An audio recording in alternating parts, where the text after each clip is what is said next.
শহরে ফের নাবালিকা নিখোঁজের ঘটনা ঘিরে চাঞ্চল্য। আড়ালিয়া শিব মন্দিরের সামনে থেকে 7 দিন আগে নিখোঁজ হয়ে যায় এক নাবালিকা। পরিবারের অভিযোগ, বিক্রম নামে এক যুবক তাকে পালিয়ে নিয়ে গেছে। পরিবার সূত্রে জানা গেছে ঘটনাটি ঘটেছে আড়ালিয়া শিব মন্দির সংলগ্ন এলাকা থেকে। গত 7 দিন ধরে মেয়ের কোনো খোঁজ না মেলায় উদ্বিগ্ন পরিবার। মেয়ের মা বাবার দাবি, তাদের বিষয়টি পূর্ব মহিলা থানায় জানালেও পুলিশের ভূমিকা নিয়ে তারা সন্তুষ্ট নন। অভিযোগ, এখনো পর্যন্ত উল্লেখযোগ্য অগ্রগতি নেই তদন্তে।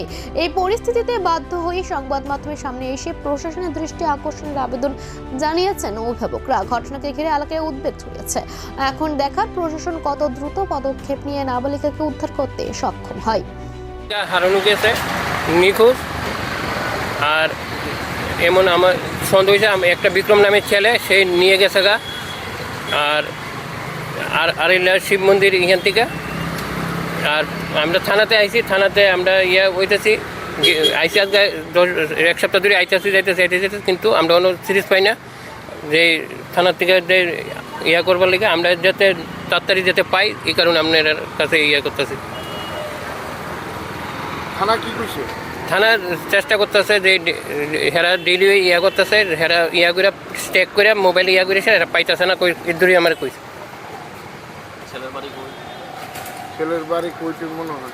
ছেলের বাড়ি এসে গিয়া ইয়াতে নাম না